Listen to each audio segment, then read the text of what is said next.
Global Typhoon, Chairman TV. Weather update.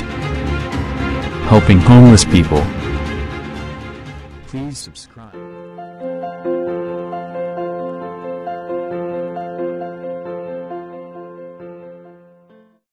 Umaga po, ito po ang latest update natin ngayong araw, September 29, 2025. Patuloy pong umiiral sa ating bansa yung easterlies o yung mainit na hangin na nanggagaling sa dagat Pasipiko. Kaya asahan nga po natin yung maalinsangang panahon na may mga biglaang pagbuhos ng pagulan. Asahan nga po natin sa may parte nga po ng Quezon at Polillo Island may mga tsansa ng mga biglaang pagbuhos na may hina at katamtamang pagulan lamang. Ganon din po sa may eastern section ng Visayas at dito nga po sa natitirang bahagi ng Mindanao. Yung malaking bahagi naman ng ating bansa ay mananatiling maayos at maganda ang lagay ng panahon. At ayon nga po sa ating advanced weather forecast ng European Center, expected na nga po natin sa mga susunod na araw, lalo nga po ngayong Oktubre, na magkakaroon po tayong possible low pressure area at sa ngayon nga po bumaba pa yung tsansa niya na mag-develop bilang isang tropical depression or mahinang bagyo. Possible po yan na maging bagyo kapag nasa labas na muli ng ating Philippine Area of Responsibility dito nga po sa parte ng South China Sea. Habang meron nga po tayong nakikita sa ating advanced weather forecast na amihan na isa nga po sa nagiging main factor kung bakit humihina o hindi nagtutuloy ang isang bagyo. Tumako na nga po tayo sa ating advanced weather forecast. Dito nga po sa ating advanced weather forecast, bukas nga po, September 30. So, expected nga po natin, may mga tsansa ng mga biglaang pagulan sa may parte nga po ng Palawan, Mindoro provinces at ilang bahagi ng Bicol region. Pagdating naman po ng October 1, dito nga po yung low pressure area na sa loob ng ating Philippine Area of Responsibility.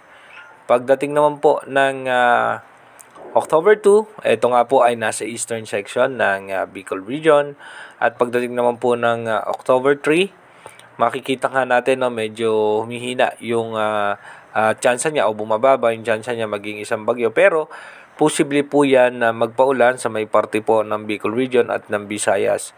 At patuloy nga po, easterlies pa rin na nakaka-apekto sa ating bansa. Pagdating naman po ng October 4, yung low pressure area nga po mapapansin natin ay tatawid nga po yan dito sa may parte ng Pangasinan. At pagdating naman po ng October 5, dito nga po sa labas na ng ating Philippine Area of Responsibility, medyo tumaas yung chance niya mag-develop bilang isang mahinang bagyo.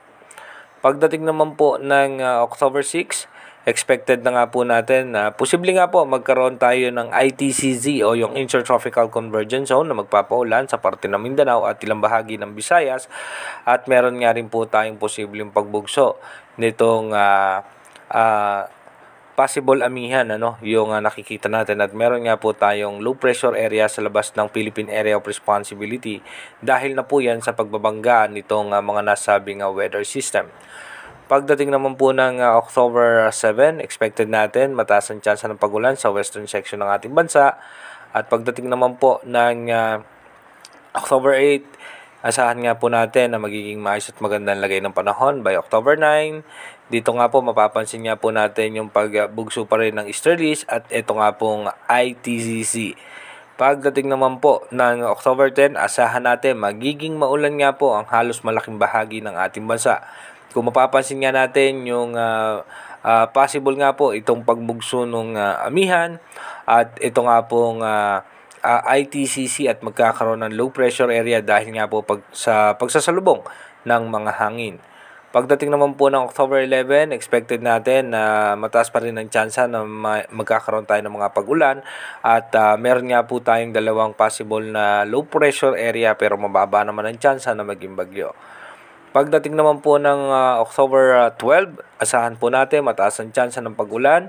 Dito nga po sa parte ng Northern Luzon, may mga tsansa rin po ng pag-ulan. Dito nga po sa may parte ng Visayas. Again, inuulit nga po natin, yung ating advanced weather forecast is possible scenario pa lamang po yan. Malaki pa rin po ang tsansa na magbago po lahat yan. Kaya manatili po tayong tumutok sa ating advanced weather forecast para mas maaga po natin malaman yung mga posibleng sama ng panahon na posibleng makaapekto sa ating bansa. Mag-iingat po tayo palagi. God bless po sa